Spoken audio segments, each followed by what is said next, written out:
যদি তোমার সম্মানে তোমার ইজ্জতে কিছু কমি এসে যায় তো কিয়ামতের দিনে হাউজে কাউসারে আমার কাছে চলে আসবে, আমি আমার ইজ্জত থেকে আমি আমার সম্মান থেকে তোমাকে সম্মানিত করব। তো আমাদের কি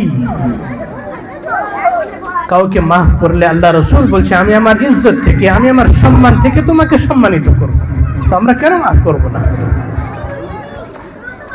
হাদিসের মধ্যে এসেছে তিরমিজি শরীফ, যখন আমি তিরমিজি পড়াতাম তিরমিজি শরীফের হাদিসের মধ্যে এসেছে যে জুমেরাত, বৃহস্পতিবার আর সোমবার আল্লাহর কাছে এই উম্মতের আমল পেশ করা হয় আর আল্লাহ পাক দুইটি ব্যক্তি ছাড়া সবাইকে মাফ করে দেয় যারা শিরিক করে, আল্লাহর সাথে শিরিক করে।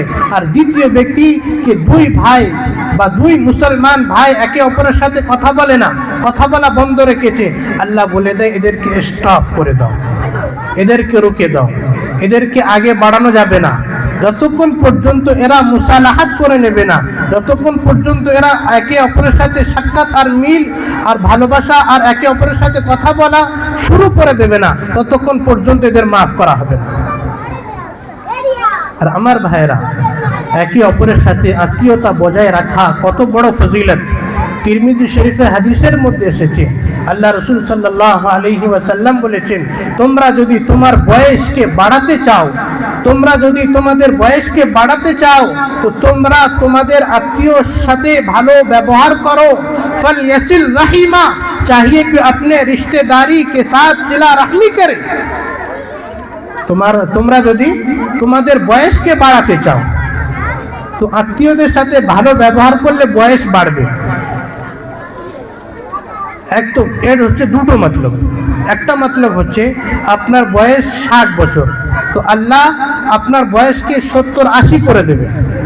আর একটা মতলব হচ্ছে আপনার বয়স 60 তো থাকবে কিন্তু আপনি মরে গিয়েছেন, 100 বছর হয়ে গিয়েছে, লোকের জবানে এমন থাকবে कि আমাদের আত্মীয়র মধ্যে এমন একটা ব্যক্তি ছিল, কত ভালো ছিল, যেন এমন তাস্কেরা আপনার নামে এমন আলোচনা করছে যেন আপনি কালকেরই দুনিয়া থেকে গিয়েছেন। দুনিয়াতে গিয়েছেন তো আপনি 100 বছর হয়ে গিয়েছেন, কিন্তু এমন আলোচনা করছে যেন আপনি কালকেরই দুনিয়া থেকে গিয়েছেন। তো সবচেয়ে প্রথম ইনাম পুরস্কার কি? আল্লাহ ওর বয়সকে বাড়িয়ে দেয়।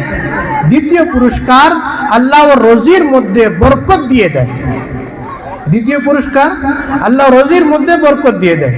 और तृतीय पुरस्कार मौत के वक्त कलीमा नसीब फरमाते हैं कि मरने समय अल्लाह कलीमा नसीब करे।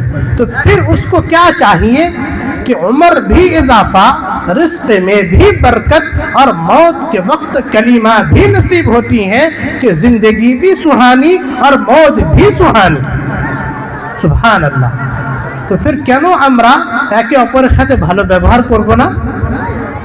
তো যারা আত্মীয়তার সাথে ভালো ব্যবহার করে না, বিচ্ছিন্ন রাখে, কথাবার্তা বলে না, কথাবার্তা বন্ধ করে দেয়, আল্লাহ রব্বুল ইজ্জত শবে বারাত যেমন রাতে আর শবে কদর যেমন রাতে এদেরকে আল্লাহ মাফ করে না। 3 নম্বর হলো সবচেয়ে প্রথম যারা শরীক করে আল্লাহর সাথে, দ্বিতীয় নম্বর যারা দিলের মধ্যে হিংসা জন্ম দেয়, তৃতীয় নম্বর যারা আত্মীয়দের সাথে বিচ্ছিন্নতা রাখে, কথাবার্তা বন্ধ রাখে। 3 হলো।